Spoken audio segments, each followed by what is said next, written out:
Hello everyone, welcome to my channel. तो हम लोग नेक्स्ट पार्ट शुरू करते हैं। यहाँ पर जिंग्यानशु बाइटिंग को कहता है कि तुम्हें बुरा ना लगे तो क्या मैं ट्रैकर इंस्टॉल करवा सकता हूँ। तो यहाँ पर उसको समझता है इंटेंशन कि वो ऐसा नहीं करना चाहता है। तो वो बोलता है कि हाँ ज़रूर। फिर ये लोग मॉल में आ जाते हैं। यहाँ पर जो बाइटिंग रहते हैं वो बहुत डरा रहता है क्योंकि वह बहुत सारे लोग रहते हैं। वो उसने भीड़ में कभी निकला ही नहीं है क्योंकि जिंग्यानशु कभी निकलने देता ही नहीं था। तो याद करते रहते हैं कि ये ये मॉल तो वही है जहाँ मैं 5 साल पहले आया था जिंग्यानशु के साथ। पर वो जिंग्यानशु को बोलता नहीं है, डॉक्टर जिंग्यानशु को बोलता है कि hey don't be afraid, I am here. यहाँ पर डॉक्टर यांग बोलता है, जो वही मॉल पे जाता है जहाँ पर जिंग्यानशु जाया करता था। उसे पता नहीं रहता ना डॉक्टर यांग को। तो वहाँ के जितने भी स्टाफ रहते हैं जिज्ञासु को सभी जानते रहते। बोलते हैं कि सर बहुत दिनों बाद आप यहाँ आए हैं, क्या आपको वही वाला कस्टम चीज़ दिखाऊं जो आपने पहले भी ऑर्डर किया हुआ था। तो उसको समझ नहीं आता रहता है। तो बोलता है कि नो, हेलो, मुझे सिर्फ ब्रेसलेट ही दिखाओ, ठीक है, जो स्टोर का सबसे बेस्ट हो। यहाँ पर सब बोलते रहते हैं कि of course sir, I know कि आपको ओमेगा आपको सेटिस्फाई नहीं कर रहा है, इसलिए आप उसमें ट्रैकर लगाना चाहते हैं ना। हमें पता था आप ऐसे ही करेंगे। तो यहाँ पर जैसी बातें सुनता है बाइटिंग तो डर ही जाता है कि ये क्या बोल रहे हैं। तो यहाँ पर बोलते हैं कि तुम पागल हो गए हो, ये कोई हंसने की चीज़ है क्या। मैंने ऐसा कब कहा। मैंने कहा कि एक सिंपल सा ट्रैकर दिखाओ तुम मुझे। तो वो बहुत गुस्सा करता रहता है, जो शोरूम में दिखाता रहता है एम्प्लॉय। तभी वहाँ के मैनेजर आके बोलते रहते कि sir I am so sorry, इसे पता नहीं है कि किस तरीके से बॉस से बात करनी चाहिए। मुझे पता है कि आपको कैसी चीज़ें पसंद है। और उसको एक ब्रेसलेट दिखाया जाता है। आप लोग को याद होगा, मैंने स्टार्टिंग में आपको दिखाया होगा कि ऐसे ही उसके पास से हैंड क्लफ रहता है जिसमें जो पेंडेंट रहता है बहुत ही कीमती रहता है, उसमें डलवाया रहता है ना। वैसे ही ब्रेसलेट में भी डलवाया रहता है। तो उसे देख के बहुत ही गुस्सा हो जाता है कि यार ये जिज्ञासु पागल है क्या, हर जगह पे इसका ही रौब चलता रहता है। Everything is according to him. बहुत गुस्सा करता रहता है और बहुत से बोलता है कि नहीं, हमें यहाँ से कुछ नहीं खरीदना है, चलो फाइटिंग हमें दूसरी जगह से देख लेंगे। ये बिल्कुल अच्छी जगह नहीं है। तो यहाँ पर जो उसकी जो गर्ल रहती है उसको समझ नहीं आता था कि ऐसा क्या हुआ कि जिंगेंशु यहाँ से चले गए। मतलब ऐसे पहली बार हुआ कि उन्हें हमारा प्रोडक्ट पसंद नहीं आया है। ऑब्वियसली क्योंकि वो तो डॉक्टर जियांग है, जिंगेंशु नहीं है ना। फिर लोग दूसरे स्टोर पे चले जाते हैं जहाँ पे सब बोलते रहते हैं कि हमें एक ब्रेसलेट चाहिए जिससे हम एक दूसरे से कनेक्ट रह सकें। तो यहाँ पर बाइटिंग बहुत एक्साइटेड रहता है, वो देखता रहता है, चूज़ करता रहता है कि मुझे ये वाला दिखाओ, नहीं नहीं ये वाला बेस्ट नहीं, मुझे ये दिखाइए। फिर कुछ टाइम बाद बोलते हैं कि हाँ ये बेस्ट है। तो वहाँ की जो कस्टमर रहती है बोलती है कि सर ये बहुत ही अच्छा आइटम है, पर यदि आप चाहें तो इसमें एक कस्टमाइज रिंग भी है, क्या मैं आपको वो दिखा दूँ। तो बहुत ही प्यारा रहता है ब्रेसलेट जिसमें हार्ट शेप में रहता है और उसमें ना वो बेल का काम करता रहता है, जिसे देख के बहुत एक्साइटेड रहता है वो, जो तुरंत ही उसको वेयर कर लेता है। यहाँ पर वो कस्टम जो रिंग रहता है उसको भी दिखा देता है, जिसे ऑब्वियसली बात है जिज्ञासु ही पहनेगा। तो यहाँ पर जिज्ञासु देख के बहुत ही खुश हो जाता है, वाह इट्स ओके, मतलब बहुत ही ब्यूटीफुल है कि हम दोनों साथ में ये कपल चीज़ें पहनेंगे। जैसे ही वो सुनता है बाइटिंग बोलता है क्या, couple jewellery, I really like it, मुझे बहुत ही अच्छा लग रहा है। वो अपना ब्रेसलेट देखता और जिंगयांशु का रिंग देखता है, बहुत एक्साइटेड होता है कि ये फर्स्ट टाइम है। फिर वो मन में सोचता रहता है हाँ ये बेस्ट तरीका है, जब मेरे पास बहुत सारे मनी आएंगे तो मैं कुछ चीज़ें ऐसे खरीद लूँगा जिससे डॉक्टर जियांग को पसंद आए और फिर मैं उसे प्रपोज करूँगा। Yes that's a good idea. यहाँ बस जो कस्टमर के लिए एक ना ऑफ़र रहता है कि यदि आप ऐसा चीज़ लो ना तो आप उसमें नाम भी लिखवा सकते हो एज़ अ फ्री। तो यहाँ पर सब बोलते रहते हैं कि यस वेरी गुड। तो यहाँ पर बाइटिंग नाम लिख रहा रहता है, जिंग एंड शू का वो शू लिखता है और वो बहुत ही खुश रहता है कि डॉक्टर जियांग को ये इनाम बहुत पसंद है, इस तरीके से राइट। वहाँ पर दूसरे साइड डॉक्टर जियांग बहुत ही सोचता रहता है कि मैं क्या लिखवाऊँ क्या लिखवाऊँ। उसको समझ नहीं आता बाइटिंग को। यहाँ पर ना थोड़ा-सा लगता है क्यों ये इतना हेजिटेट क्यों कर रहा है? आई मीन क्या उसे मेरा नाम पसंद नहीं है या फिर मैं ही बुद्धू हूँ, अपने आप को बहुत इम्पोर्टेंट दे रहा था। और फिर वो उसको दिखाने लग जाते हैं कि बाइटिंग देखो मैंने तुम्हारे लिए क्या ड्रॉ किया है। फिर उसको समझ नहीं आता है कि ये क्या ड्रॉ है, ये तो बहुत अगली सा दिख रहा है। पर इसे बोलता नहीं है, वो मन में सोचता रहता है। फिर यहाँ पास डॉक्टर जैंग उसे समझाता रहता है कि तुमने कहा था ना कि तुम्हें शुगर बहुत पसंद है, तो ये तुम्हें लग रहा है ना शुगर क्यूब जैसा, मैंने प्रॉपर्ली ड्रॉ किया है ना। यहाँ पर बाइटिंग बहुत खुश हो जाता है, क्या शुगर, ये शुगर है, इट्स अ प्रीटी गुड। फिर मन में सोच रहता है कि मैं भी कितना बुद्धू हूँ, मैं डाउट भी कैसे कर सकता हूँ उसके प्यार को। आफ्टर ऑल वो वो चीज़ ड्रॉ कर रहे हैं जिससे मैं 23 साल से ऑब्सेस्ड हूँ। मतलब उसे शुगर बहुत पसंद है, इसलिए तो उसने अपना डॉगी का नाम भी ब्राउन शुगर ही रखा है। बहुत ही खुश हो जाता रहता है कि वो मुझसे इतना प्यार करते हैं। फिर वो लोग नेक्स्ट थेरेपी सेशन के लिए चले जाते हैं, जहाँ पर डॉक्टर कहती है कि जैसे कि तुमने कहा है कि तुम्हें 12 साल की उम्र में हिप्नोसाइज किया था, इसके बारे में तुम मुझे बता। यहाँ पर डॉक्टर जियांग बहुत ही डर जा रहता है और वो कहता है कि मेरे पेरेंट्स, पता नहीं उन्हें क्या हो गया था, उन्होंने मुझे हिप्नोसिस किया ताकि मेरे बेटर पोटेंशियल के लिए हो, ताकि जो मेरे दिमाग के हैं वो अच्छे से ग्रोथ कर सके। मुझे समझ नहीं आ रहा है कि वो लोग ऐसा क्यों करते हैं। फिर हमें उनका बचपन का दिखाया जाता है डॉक्टर जियांग का, जहाँ पर उसके पेरेंट्स फोर्सफुली उसको हिप्नोसिस कराते रहते हैं, जहाँ पर उसकी मदर गुस्से में कहती कि जिंग्यांशु, मॉम डैड तुम्हारे अच्छे के लिए कर रहे हैं, तुम्हें पता है ना मॉम डैड तुमसे कितना प्यार करते हैं। और यहाँ पर उसके फादर बोलते हैं कि कॉल द डॉक्टर, जल्दी से बुलाओ, यहाँ पर वो रेडी है। मुझे समझ नहीं आता था कि उनका प्यार करने का तरीका इतना अलग क्यों था।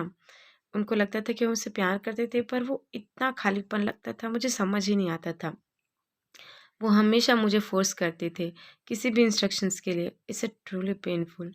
मुझे नहीं आता था समझ कि मैं क्या करूँ उस टाइम। यहाँ पर डॉक्टर बोलता है क्या तुम उनसे हेट करते थे? डॉक्टर जैन थोड़ा सा काम डाउन होकर कहते हैं कि not exactly hate, it's emotion जिसे मैं समझ ही नहीं पाता था, बहुत ही कॉम्प्लिकेटेड था। उन्हें लगता था कि वो मेरी केयर करते थे, पर मुझे लगता था वो बहुत ही गलत तरीका था।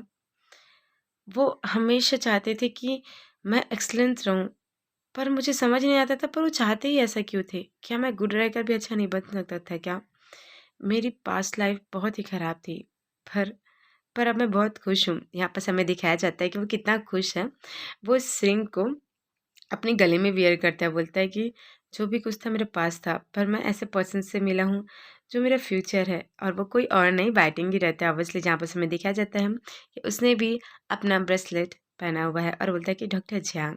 यहाँ पर डॉक्टर खुश हो जाती है कि उन लोग का ऐसा रोमांटिक सीन देख के, और वो कहती है कि तुम्हारा फर्स्ट स्टेज जो ट्रीटमेंट है ना वो बहुत ही अच्छा सक्सेसफुल हो गया, तो तुम यहाँ से जो स्लीपिंग पिल्स है उसे तुम छोड़ सकते हो। यानी आप लोग को पता था कि वो स्लीपिंग पिल्स ले रहा था, है ना, स्टोरी में बताया था मैंने। तो यहाँ पे से बहुत ही खुश हो जाती है कि तुम्हारा पार्टनर की वजह से तुम्हारा जो कंडीशन है वो बहुत ही अच्छे से जल्दी से क्योर हो रहा है। तुम कुछ और ये है, इसके बाद से हम लोग नया सेशन स्टार्ट करते हैं, ठीक है। यहाँ बस वो लोग घर आ जाते हैं। बैटिंग ना एक उसके लिए बेस्ट चीज़ करने वाला था, तो वो और कुछ नहीं, जो उसका जो सेशन के टाइम पे जो भी वो नोट डाउन करता था उसको जला रहता है। और यहाँ पर बोलता है कि बैटिंग तुम ये क्या कर रहे हो, तुम मुझे बताओगे भी? यहाँ पर बैटिंग कहता है कि हाँ, मैंने बताया था ना कि तुम्हारे लिए मैं बेस्ट करने वाला हूँ, तो ये वही है। ये पुरानी चीज़ें हैं जिसे तुम याद कर रहे थे, जिसे तुम नोट डाउन कर रहे थे, जिसे तुम्हें पेन हो रहा था, आज ये सब जल कर रख जाएगा। और तुम्हें पता है तुम्हारी लाइफ में एक नया स्टार्ट होगा चैप्टर, और वो हम दोनों का रहेगा। यहाँ पर डॉक्टर जियांग्यांशु उस जलते हुए पेपर्स को देखते हुए कहता है कि mom dad, it's time to goodbye forever. और यहाँ पर वो बाइटिंग को देखते हुए बहुत ही खुश हो जाता रहता है। अब यहाँ पर बाइटिंग बोलता रहता है कि ये सब जल गया लेटर, तो क्या हम सेकेंड ट्रीटमेंट के लिए स्टार्ट हो जाए? और यहाँ पर वो एक डायरी दिखाता है। यहाँ पर बोलता है बाइटिंग, चलो रीड करो जल्दी से। आपस जिंगे अंशु रीड करता रहता है कि फर्स्टली, हस्बैंड को हमेशा हेल्थी और खुश रखना है और वो हमेशा मेरे साथ रहे। सेकंड, जब वो सोए तो हमारे रात में कभी भी आर्गुमेंट ना हो, कोई भी कंप्लेंट ना करे वो मेरे लिए। थर्ड, वो अपना काम और हमारा ड्यूटी बैलेंस करे। फोर्थ, हम दोनों हमेशा साथ में रहें और हमेशा ऐसे ही प्यार करें। यहाँ पर बाइटिंग बोलते हैं, क्या ये सभी मेरी विशेष फुलफिल हो पाएंगी डॉक्टर चंग? मैं आपसे हमेशा प्यार करना चाहता हूँ फॉर एवर। डॉक्टर जैंग बोलते हैं कि biting, thank you so much, तुम मेरे लिए इतना हार्ड वर्क कर रहे हो। मैं याद रखूँगा जो भी तुमने इसमें नोट डाउन किया है। और वो उसके लिप्स को टच करने लग जाता है। और आप लोग को पता है इसके बाद क्या होने वाला, उन लोग का रोमांटिक स्टार्ट हो जाता है। यहाँ पर वो लोग टची होता रहता है, जहाँ पर बाइटिंग बोलता रहता है कि doctor John, I can handle it, you know that right. यहाँ पर डॉक्टर जान बोलता है कि ऑफ कोर्स, पर तुमने कहा था ना कि हमारा ये न्यू बिगिनिंग है, तो देखो मैं तुम्हें कभी हर्ट नहीं करता और ना ही करना चाहता हूँ, सो डोंट बी अफेड। और तुमने कहा था ना कि मैं तुम्हारा अल्फा हूँ, तो एक अल्फ़ा ओमेगा को प्रोटेक्ट करेगा और उसको हील भी करेगा। और यहाँ पर उनके रोमांटिक मोमेंट्स के बाद डॉक्टर जैंग बोलते हैं कि बाइटिंग, जब तुम्हारा नेक्स्ट हीट साइकिल चलेगा ना, उस टाइम मुझे तुम्हारा रिप्रोडक्टिव ऑर्गन्स देखना है। यहाँ पर से बहुत ही ब्लश करता रहता है कि ये ऐसे कैसे बात कर सकता है। और यहाँ पर से बोलते हैं कि इट्स ओके, और यदि तुम कुछ नहीं कह रहे हो तो यदि मैं इसको हाँ समझ लूँ ना बोलता है कि good night sweet dream biting. फिर हमें दिखाया जाता है एक हॉस्पिटल का सीन, जहाँ पर सडनली डॉक्टर जियांग उठ के बोलते हैं कि ये क्या हो रहा है, मैं यहाँ क्या कर रहा हूँ हॉस्पिटल पे, कौन है यहाँ पर, बाइटिंग तुम कहाँ हो, तुम कहाँ हो बाइटिंग। तभी यहाँ पर डॉक्टर लीना के बोलते हैं कि तुमने तो मुझे डरा दिया था, और ये तुम क्या चिल्ला रहे हो, तुम्हें पता है ना तुम 18 घंटे से सर्जरी में काम कर रहे थे, तुम बेवकूफ़ हो क्या, इस वजह से तुम्हारा ब्लड शुगर लो हो गया, मुझे तो लगा कि तुम बच ही नहीं पाओगे, पर thank God you are save now. यहाँ पर डॉक्टर जियांग बोलते हैं कि तुम कौन हो और तुम यहाँ क्या कर रहे हो, बाइटिंग कहाँ है। वहाँ पर डॉक्टर लिन बोलता है कि पागल हो गया, हम लोग फ्रेंड्स हैं पिछले 10 सालों से, तुम मुझे याद भी नहीं कर रहे हो क्या। ओहो, मैं हूँ लिन बाओजू, तुम्हें याद है मैं तुम्हारा दोस्त हूँ। ओह नो, मुझे लग रहा है ना तुम्हारा माइंड भी खराब हो गया, तुम बेहोश हो गए थे ऑपरेशन के टाइम पे, तुम्हें कुछ याद नहीं है क्या। यहाँ पर डॉक्टर जंग बोलते हैं कि बाइटिंग, बाइटिंग कहाँ है, मुझे बाइटिंग के पास जाना है।